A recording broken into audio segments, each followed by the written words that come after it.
Creepy kids who wander into your house at night, or kids who seem beyond their years with somewhat adult intentions. Here's 3 of these creepy stories. Grab a blanket, turn off your lights, and let's get in the mood to babysit some strange kids.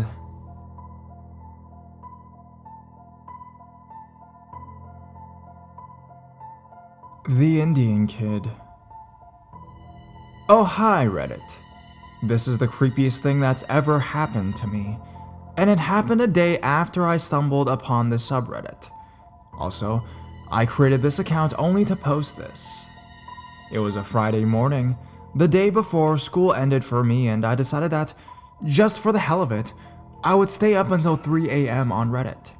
The last subreddit I was going on before sleep was this one. I woke up feeling strange. About 5 minutes before it happened, my 8-year-old sister was asleep and both my parents were running errands. I got out of bed and brushed my teeth. Right as I finished, the doorbell rings. I go downstairs and open the door only to find a small Indian kid, no older than 6 years old, with a demented look on his face. He has 2 little toys, one in each hand. I asked him what's wrong, but instead he just tries to push past me into the house. I gently nudge him back outside, but he keeps trying to come back in. So, not knowing what to do, I just close the door on him. The doorbell starts to ring again. I ignore it for 3 minutes, but it keeps ringing and ringing, so I open the door again. The second the door opens, the kid sprints into the house past me. He sits himself down in the kitchen and starts playing with the 2 toys he bought. I had no idea what the fuck I was supposed to do in this situation, so I just called the police. While I waited for them to come, the kid is wandering around my house, turning light switches on and off, unlocking and relocking various doors, and wandering into various rooms. The police finally arrive. This woke my sister up. They struggle to get the kid into their car to take him back to the station and find his parents. The police found the parents and got informed that the kid is extremely autistic and that he snuck out of his house before. Okay, whatever, I told my parents. They talked to his parents. His parents were nice. Everything was taken care of. No. I went to bed at around 11, only to wake up due to a nightmare about the kid. And my brain was telling me that it was piss time, so I get out of bed and walk into the hallway. At the end of the dark hallway, I see the Indian kid walk upstairs with the exact same fucking toys in his hand. The second he sees me, he makes a strange moaning noise. I thought I saw him drop something, and he runs back downstairs. I hear the front door close, and after waiting 5 minutes, I run downstairs, lock the door, run back up, and realize I pissed myself. When I awoke my parents and told them what had happened, they all said it was just a bad dream. In the morning, the phone rings. When I pick it up, the parents of the little Indian kid say that he wants to talk to me. He gets on the phone.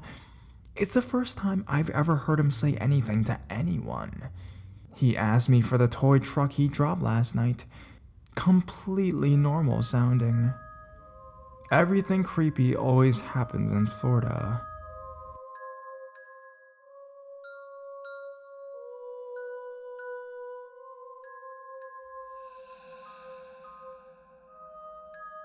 Creepy kid at the pool.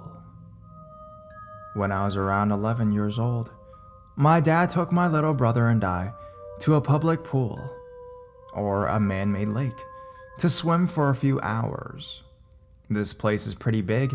It has a beach where you can lay down your towel if you want, or you can sit on the steps, on the concrete, surrounding the water.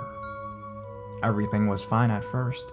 We were playing in the water with the other little kids, like we usually did.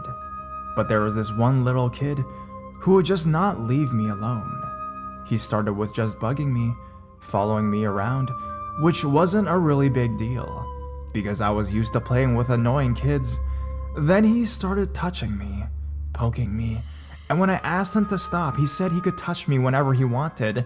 Then he touched my breast. I was getting really upset and trying to get away from him, but he kept swimming after me. He went under the water and tried to swim between my legs. No matter what I did, he wouldn't leave me alone. Finally, I got out of the water and ran over to my dad. I was out of breath, so he could tell something was wrong. But when he asked me, I just said nothing and sat down next to him until we left. When we were getting into the car, my dad started telling us about this kid who was bothering girls in the pool. He was jumping on their backs and doing other things like that to try to cop a feel. And one of the girls punched the kid in the face. I think by the way I was acting, my dad realized something was up and asked if the kid touched me, so I confessed. He was mad that I didn't say anything while we were still at the pool, so he could do something about that. I don't know why I was so scared to tell him. I think I was a little ashamed. My whole life, I felt stupid for being affected by this moment, because the person touching me was a kid like me. It was terrifying, though. I felt completely powerless. I guess I didn't know that up until that moment that if someone wanted to come and touch me, they could just do it, and I couldn't really defend myself. I wish I had punched him in the face like that other girl did, but I was scared and just wanted to get away from him. I go to therapy, and I've been asked if I've ever been sexually abused or molested, and I say no, because I guess I feel like they won't think this counts, because he was a kid too? I don't know. I just felt like getting this off my chest. Sorry if this doesn't fit here.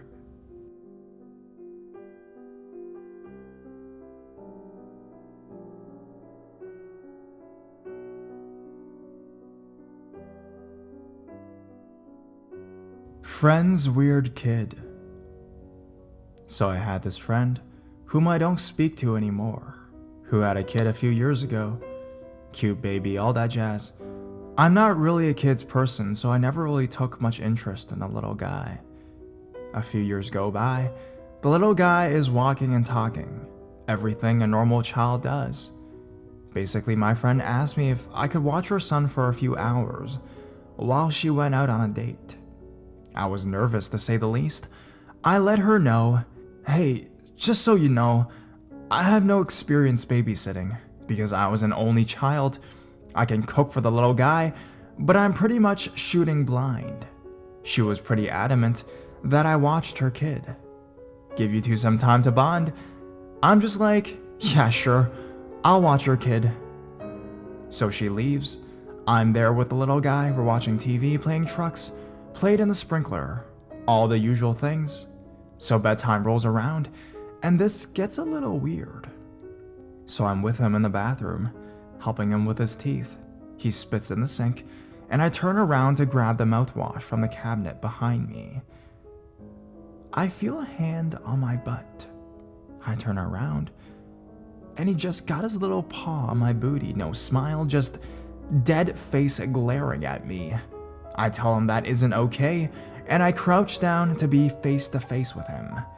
Upon doing this, he just reaches out plain as day and grabs my boob. I remove his hand, and his other replaces it. It was really weird and sort of creepy. So I figured I just had to get him into bed as soon as possible so I can just wait out for his mom to get home. There was no incident getting him into his jammies. He laid down in his bed. I read him a story. His eyes closed. He rolled over. All right, I thought. He's down for the count. So I'm on the couch laid out, watching some show.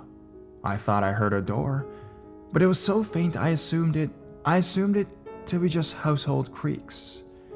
Next thing you know, there's a naked little boy jumped up on the butt of the couch, inches from my face.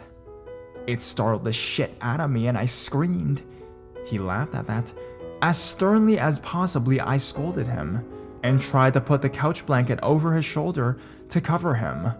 Once I got the blanket over him, he threw it off, jumped back onto the couch, and started peeing on my legs. I screamed again and fell backwards onto the coffee table. He laughed really hard at that, my back on fire, and knew that I just tweaked it bad because it was excruciatingly painful. I leaned over, to which in horror I see another stream of urine coming my way. Of course it hits me square in the face. He scooted himself off the couch, leaving me spattering and trying to think of something to say to the kid. Once on the rug, he just slides a hand up my dress. He got about midway up my thigh before I shoved him backwards. He lost balance immediately and fell, hitting his head on the ground. The crying was instantaneous. It was sobbing on another level, a naked, screaming, slightly pissy little boy. I somehow stood. I was really worried he might be hurt or something, so I inched over to him. He saw me approaching, stopped crying instantly, stood, and bolted upstairs. I sat down on the edge of the couch and just tried to absorb everything. I called my friend, told her she needed to come home now. She, of course, was freaked out. "Is he okay? Did he get hurt?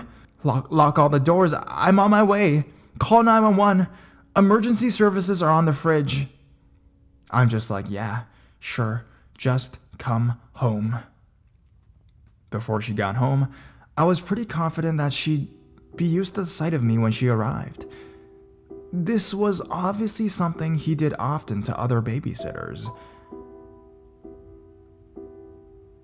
I was wrong. When I answered the door, she shrieked, demanding I give her an explanation before she went upstairs. I gave her the brief version of the night's events. She was flabbergasted. Obviously, this hadn't happened before. When she came down the stairs, she looked furious. Told me her kid's side of the story. Who would have guessed it? But it was totally different than mine. I apparently had asked him to pee on me. I also had demanded he be naked for it. I had also punched him in the head for some reason or another. We had it out pretty badly. I yelled at her, she yelled at me.